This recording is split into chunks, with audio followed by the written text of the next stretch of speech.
So let's talk a little bit about the process of moving a startup to a scale up, which is our main topic for today.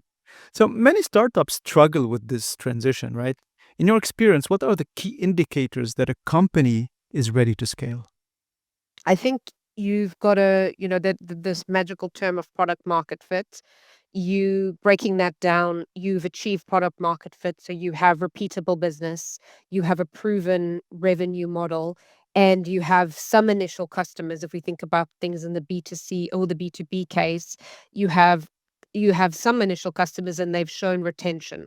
So you kind of know what your product is, and it's a case of we can see this huge opportunity in front of us, but now we need to put in place the people, the processes, the systems, and in most cases, the funding so we can actually go after this market opportunity.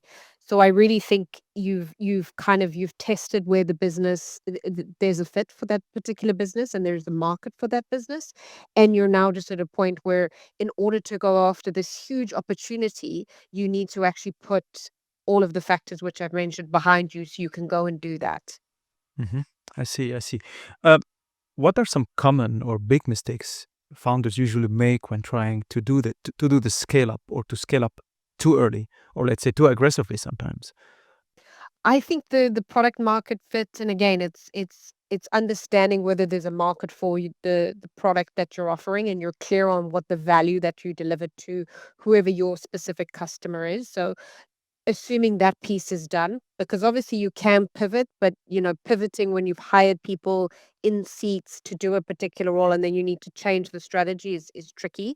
I would say the typical mistakes I see or have seen founders make is not not spending enough time focused on hiring and making sure that you're hiring for obviously competence and culture, because you really are going to need to make sure you have people who are very much focused on the vision and are culturally aligned in terms of what you're trying to execute, versus just getting the people on in seats. You may not be able to pay them the same as everybody else. Everybody's aware. We spoke briefly about the banking and the hours. The hours are going to be challenging in a different way, but it's going to be quite demanding. And maybe the upside is a bit more risky because most startups are not becoming unicorns. So how do you put everybody behind the team? But I think it's really not spending enough time on hiring. Once you put the people in the place, not thinking about the process and the procedures, things need to be scalable.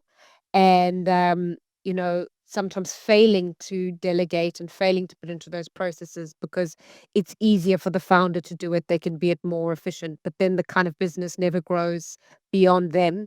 And I think that's a hard sort of psychological change for most founders to make. Absolutely. When you talk about hiring before scaling, uh, do you mean hiring like the right leadership team, or do you mean like hiring in general, like employee, like in having enough employees to serve the incoming business? Yes, I think both. I think Both. obviously it's important to get, no one leader is great at everything, and no one person is great at everything. And when you're doing things in the startup phase, it's understandable. You're going to be very scrappy. You're going to be doing very lean, but once you've taken the business to the point where you are now at a position to scale, you need to kind of look at your collective deficiencies Hmm. or areas where you could use some bolstering and you need to hire into those seats. So it's important that you kind of really have a firm view on what those things are and where do you need to strategically augment within the business and how do you need to train people because they'll be increasingly moving into specialization roles. So I think it's kind of this constant great talent in my view is a huge enabler of any business, and it's Hmm. sometimes undervalued a lot by business leaders because I think it's such an easy one to overlook.